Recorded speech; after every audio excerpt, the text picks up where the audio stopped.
अस्सलाम वालेकुम स्टूडेंट्स। आज हम एक बहुत इम्पोर्टेंट टॉपिक स्टार्ट कर रहे हैं, नातिक अदाद और गैर नातिक अदाद। ये टॉपिक आपकी मैथ की स्ट्रॉन्ग बेस बनाएगा। आज हम हकीकी अदाद के बारे में पढ़ेंगे। हकीकी अदाद की दो टाइप्स हैं, यानी उसकी दो इकसाम है, नातिक अदाद और गैर नातिक अदाद। नातिक अदाद वो होते हैं जो p बटा q की फॉर्म में लिखे जाएं और q नॉट इक्वल जीरो, यानी q जो होता है वो जीरो के बराबर ना हो। नातिक अदाद की आगे मजीद दो इकसाम है, मुख्ततम कसूर इशारिया और गैर मुख्ततम और मतवाली कसूर इशारिया। मुख्ततम कसूर इशारिया वो जो हमारा सवाल हल करते हुए हल हो जाए, मतलब वो मुकम्मल, जैसे अगर हमने हल किया है तो कोई भी सवाल हल किया तो उसका जवाब 0.5 आ रहा है, आगे मजीद हल नहीं हो रहा है, यानी वो हमारा सवाल खत्म हो गया, हल हो गया है, तो वो मुख्ततम कसूर इशारिया कहलाएगा और ये भी नातिक अदाद ही कहलाएगा। इसी तरह गैर मुख्ततम मतवाली कसूर इशारिया, यानी गैर मुख्ततम यानी वो खत्म भी नहीं होगा, और मतवाली कसूर इशारिया यानी वो मजीद हल होता रहेगा, इसलिए गैर मुख्ततम। और मतवाली यानी उसके यानी अगर कभी कभी ऐसा होता है कि एक ही अदद बार बार रिपीट हो रहा होता है, कभी ऐसा भी होगा कि एक दो अदाद या तीन चार अदाद भी होते हैं और वो एक तरतीब के साथ रिपीट हो रहे होते हैं, तो उनको मतवाली कसूर इशारिया यानी गैर मुख्ततम यानी हल होता जा रहा है, यानी चलता जा रहा है, और मतवाली यानी वो बार बार रिपीट हो रहा होता है खास तरतीब के साथ। इसी तरह हकीकी अदाद की दूसरी किस्म है गैर नातिक अदाद।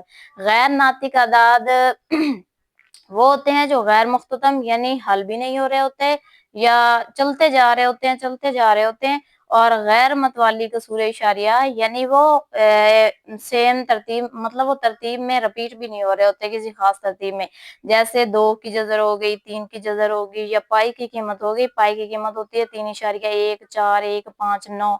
तो देखें इसमें कोई भी लफ्ज एक जैसा, मतलब वो बार बार कोई भी अदद जो है वो रिपीट नहीं हो रहा है। इसी तरह ये 2 जो है वो भी एक मुकम्मल मुरब्बा नहीं है, 3 भी ये एक मुकम्मल मुरब्बा नहीं है, तो इसलिए ये हमारे गैर नाते, और ये p बटा q की फॉर्म में भी नहीं लिखे जाते। इसमें अहम बात ये है कि ये हल नहीं होता, ये हल नहीं होता यानी चलता ही रहता है, और इसमें तकरार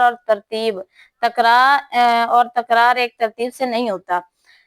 इसमें हम डिफरेंस पढ़ते हैं, डिफरेंस पढ़ने से हमें मजीद समझ आ जाएगी। नातिक अदाद यानी कि p बटा q की शक्ल में लिखे जाते हैं, गैर नातिक अदाद जो होते हैं उनकी मतलब वो p बटा q की शक्ल में नहीं लिखे जाते, यानी ये इस शक्ल में चेंज नहीं किए जा सकते। और जो हमारे नातिक अदाद हैं वो इशारिया या मुख्ततम होता है या फिर वो रिपीट हो रहा होता है, और ये गैर नातिक अदाद जो होते हैं वो ना तो मुख्ततम होता है यानी ना ही खत्म हो रहा होता है, और ना ही उसमें तकरार होता है, यानी एक ही अदद जो होता है वो बार बार रिपीटेड नहीं हो रहा होता। अब देखते हैं हम नातिक अदाद की मिसाल, जैसे 1/2 है, और ये 0.5 जो है वो भी हमारा यानी मुख्ततम यानी हल हो गया है, और गैर मुख्ततम में ये 2 जजर जो है ये हमारा मुकम्मल मुरब्बा नहीं है। इसी तरह पाई उसकी मिसाल है। मजीद आगे हम पढ़ते हैं, नातिक की तारीफ जो होती है यानी p बटा q की शक्ल में लिखा जा रहा हो, और q जो है वो इक्वल ना हो जीरो के। अगर कोई नंबर या अदद p बटा q की शक्ल में लिख आ जाए और वो नातिक अदद कहलाएगा, जैसे 5 हो गया हमारा, 1/2 हो गया, -3/5 हो या 4 हो, और ये 0.333 और ये आगे रिपीट हो रहा हो 0.66 और ये भी हमारा रिपीट हो रहा हो, तो ये हमारे नातिक अदाद कहलाएंगे। ये नातिक की तारीफ है, ये उसकी आप एग्जाम्पल लिख सकते हैं। इसी तरह इसमें इम्पोर्टेंट बात यह है कि ये मुख्ततम यानी या तो हमारा हल हो जाता है, नंबर खत्म हो जाते हैं इशारिया के बाद, या फिर इसमें कोई अदद जो होता है वो बार बार हमारा रिपीट हो रहा होता है। इस तरह गैर नातिक की जो तारीफ है वो जो अदाद p बटा q की शक्ल में तब्दील ना हो सके, यानी p बटा q की शक्ल में ना लिखे जाएं, वो गैर नातिक अदाद कहलाते हैं।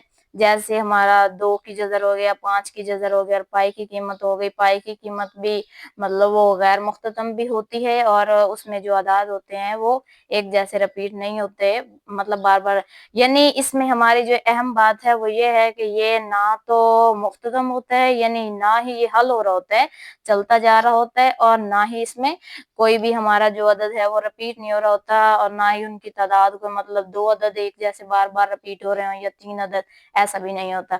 कल हम इसकी बाकायदा 1.1 जो है एक्सरसाइज हम हल करेंगे। तो आज के लिए इतना ही काफी है। अल्लाह हाफिज।